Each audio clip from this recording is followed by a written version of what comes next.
When it comes to distance control in putting, there's a lot of confusion that still exists among golfers about what really controls how far the ball goes. Is it simply the length of the stroke that you need to worry about, or is there an element of stroke speed and timing that you need to consider as well? Well, today's video is going to show you 3 key things that you can manage and train using the HackMotion wrist sensor to take your putting stroke technique to a whole new level that will help you to become better at controlling your distances on the green than you ever have been before. So the 3 areas of the stroke that you'd want to look to manage and improve if you want to get better at controlling your distance on the green would, number 1, be the fact that your stroke has some sort of symmetry to it. The equal length of backswing and follow through can be seen consistently across good putters. Secondly, striking the ball in the center of the putter face. It might seem like a very obvious thing to say, but poor contact and poor strike location on the putter face causes an inconsistent transfer of energy and speed into the ball, which ultimately results in a varied outcome of where the ball finishes. That requires the golfer to be able to swing the putter and the putter head more or less on plane, this very small arc that we should have in the stroke back and through. And then the third element of that would be how a golfer manages the shaft lean of the putter through the stroke. If I set up with the putter more or less vertical, which would be consistent with a good putting stroke, but I, for whatever reason, delivered more shaft lean, I'd be removing the loft from the putter, hitting the ball into the ground and finding it very difficult to control my speed. Equally, if for whatever reason I delivered more shaft lean than I started with, I'd be adding sufficient loft here to the putter, which would cause the ball to jump, and again would cause it to be very difficult for me to control my speed. HackMotion helps us to see those tiny wrist movements which you really can't see on a camera.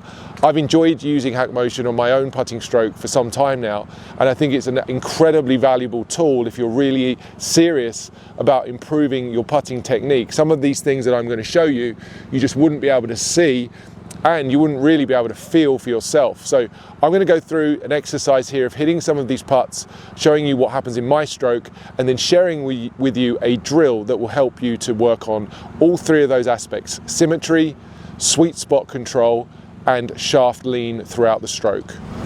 So the wrist motion that controls the sweet spot location, or the plane of my stroke, would be the up and down movement of my wrist, known as ulnar and radial deviation. If I was to swing back and increase the ulnar deviation in my lead wrist, you see how the sweet spot of my putter would move too far inside. I'd be prone to miss-hitting the ball and certainly struggle to hit the center of the putter. Equally, if I was to swing back and add radial deviation, move the putter more outside the line, I might do that if I was trying to swing back too straight. Once again, that's going to cause challenges when it comes to delivering the sweet spot in the center of the ball. So from the front view, what's controlling the shaft is the amount of flexion or extension of this wrist. There are wrist motions throughout every putting stroke. The idea that you could eliminate your wrists completely is actually untrue. It's a complete fallacy. That being said, excessive wrist motion can certainly cause chaos and havoc when it comes to controlling your putting and your ball on the green. So minimizing or certainly managing the wrist angles is key. I'm going to hit some putts here and I'm going to get some feedback from HackMotion as to how I'm managing the flexion extension and how I'm managing the ulnar radial deviation. Let's go ahead and hit some and see what happens. I haven't got a target here that I'm going to right now. I'm just interested in getting some feedback and data on my stroke. My tendency is to have the lead wrist work too much in flexion. I've struggled with that for some time.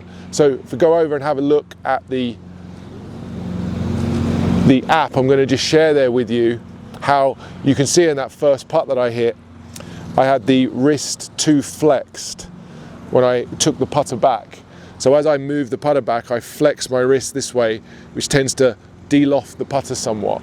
So I'm going to hit a few more. You'll get to see here how the HackMotion isn't just measuring flexion extension, as I said, it's also helping me measure that ulnar radial, the up and down movement of the shaft. I'm doing a pretty good job of managing that, but that flexion number is a real issue for me in my stroke. And what I said to you earlier was that you'll often struggle to feel that you're doing this. And once again there, the flexion was too much. you'll struggle to understand that you're doing this without being able to measure it. So the value of having a tool that can actually measure exactly what's going on really is so valuable. I'll do a couple more. That ball bounced a bit as I hit it. It would suggest I didn't deliver the shaft particularly well. Again, far too flexed. So I certainly need to do some work on my stroke here to help me improve the launch of my golf ball and the consistency of my distance control.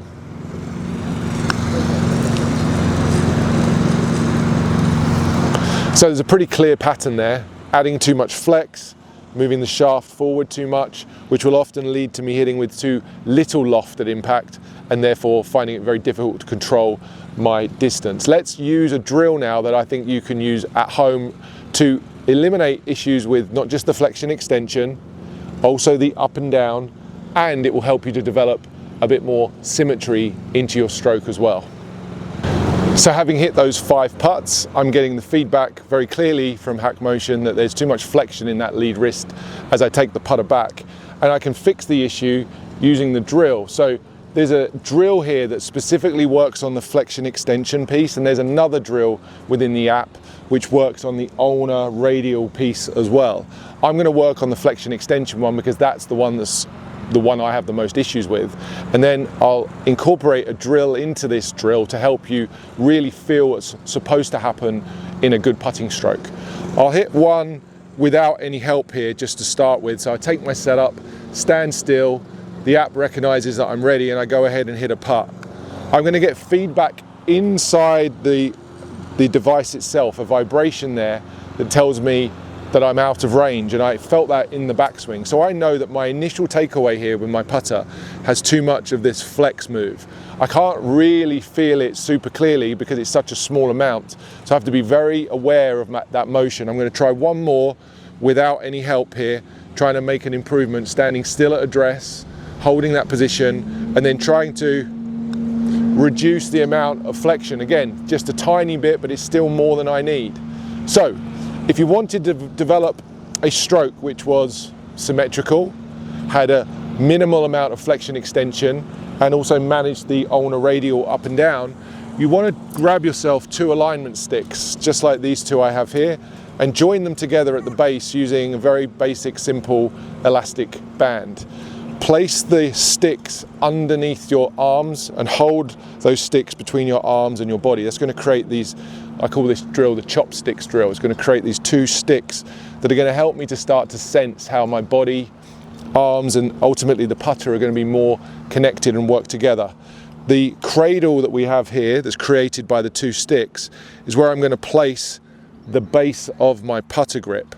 So my putter shaft or putter grip is just going to sit in that cradle, and it's going to help me to create a stroke which feels a lot more connected than my normal stroke. Take my setup. I'm just going to hit one to start with. HackMotion is going to recognize I'm standing still at address, and it's ready for me to putt. That felt very connected. That was 1 degree too flexed. That's almost exactly where I need to be. There was an improvement there in the overall flow of my stroke. The strike off the face felt better. And although I didn't quite hit the range there that I was targeting, it was definitely better than those original putts that I hit. It's an interesting feel for me as I go back of maintaining more extension in my left wrist, not letting the wrist break down effectively. I'll try one more of those. So take my setup, putter's in the cradle. Not quite 1 degree too extended that time.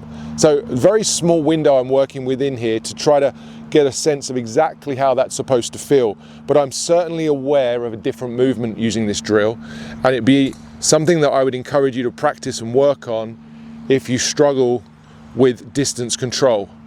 Ultimately, you have to develop a stroke to begin with that gives you the chance of delivering the putter in a way that's going to help you get the best outcome. Once you have better mechanics, you can start working on different distances. You can begin to try to hit the putts shorter or longer. One final thing that I would say about this exercise, and also about measuring with the HackMotion, is that you can Test this out across different ranges of putts. So do your wrists work differently when you're hitting a very short putt versus a longer putt? That's going to be an interesting thing for you to study and understand, because it can change across different distances. And secondly, you can even start to test how you might do when it comes to different grip types. So is a cross-handed grip better for you than a conventional grip? Is the claw or the saw grip better for you? You can work on those things and understand if changing your grip changes how you move your wrists and ultimately how you deliver the putter. Once you have this under control, I would encourage you to also work within the app on your stroke timing, because stroke length and stroke timing are really responsible for ultimately the outcome and the distance control with your putting. I made a video on that also with HackMotion. You can click that down in the description. You'll link straight to that timing video. But start with flexion extension, ulnar radial, and that symmetry in your stroke to deliver a more consistent impact position and a more consistent ball speed.